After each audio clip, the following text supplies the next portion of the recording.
Inverse trigonometry function എന്നുള്ള ചാപ്റ്ററിലുള്ള ഒരു അടിപൊളി ക്വസ്റ്റ്യൻ. ഈ ഒരു ക്വസ്റ്റ്യൻ കണ്ടാൽ നിങ്ങൾ തീർച്ചയായിട്ടും കിട്ടും. മക്കളെ നോക്കാം. കാരണം എന്താ, ഇതുപോലുള്ള ക്വസ്റ്റ്യൻസ് ആണ് ഈ ഒരു ചാപ്റ്റർ നമുക്ക് സ്ഥിരമായിട്ട് എക്സാമിന് ചോദിക്കാറുള്ളത്. The principal value of tan inverse -√3 is 4 option തന്നിട്ടുണ്ട്. ഏതാണ് ഇതിന്റെ എക്സാക്ട് പ്രിൻസിപ്പൽ വാല്യൂ എന്നുള്ളത് നമുക്ക് കണ്ടുപിടിക്കണം. അപ്പോൾ ഇത്തരത്തിലുള്ള ക്വസ്റ്റ്യൻസ് വന്നു കഴിഞ്ഞാൽ നമ്മൾ ആദ്യം എഴുതുന്ന സ്റ്റെപ്പ് എന്താണ് മക്കളെ?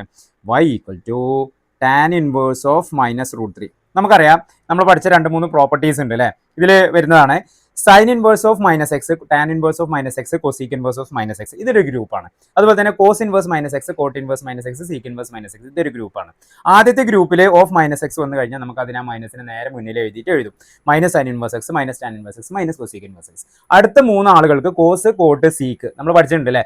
ഓഫ് -x വന്നു കഴിഞ്ഞാൽ അതിനെ നമുക്ക് ഈസി ആയിട്ട് എങ്ങനെ എഴുതാം? Pi minus cos inverse t, pi minus cot inverse t, cot inverse x, pi minus sec inverse x എന്ന രൂപത്തിൽ എഴുതാം. അപ്പോൾ ഇവിടെ നമ്മളോട് ചോദിച്ചത് ടാൻ ഇൻവേഴ്സ് ഓഫ് -x ആണ്. ടാൻ ഇൻവേഴ്സ് ഓഫ് -x നെ നമുക്ക് എങ്ങനെ എഴുതാം? y = minus of tan inverse √3 എന്ന് എഴുതാം. ഓക്കെ, ഇതിനെ നമുക്ക് അടുത്ത സ്റ്റെപ്പിൽ ടാൻ y = -√3 എന്ന് എഴുതാം. നമുക്കറിയാം, we know that tan π/3 ആണ് എന്ത് വരുന്നത്? tan 60 ആണ് അല്ലേ? tan π/3 ആണ് √3 വരുന്നത്. ഓക്കെ, അപ്പോൾ നമുക്ക് ഇതിനെ എങ്ങനെ എഴുതാം? tan y = മൈനസ് tan π/3 എന്ന് എഴുതാം. അതിനെ നമ്മളെ പ്രോപ്പർട്ടി പ്രകാരം tan y = tan -π/3 എന്ന് എഴുതാം. ദാറ്റ് ഈസ് വൈൻ്റെ വാല്യൂ എന്താ വരുന്നത്? -π/3. വൈൻ്റെ വാല്യൂ എന്താ വരുന്നത്? -π/3. ഇനി നമ്മൾ ഓപ്ഷൻ നോക്കുക, ഏതാണ് കറക്റ്റ് ഓപ്ഷൻ? രണ്ടാമത്തെ ഓപ്ഷൻ ആണ് ആൻസർ വരുന്നത്, -π/3. ഓക്കെ,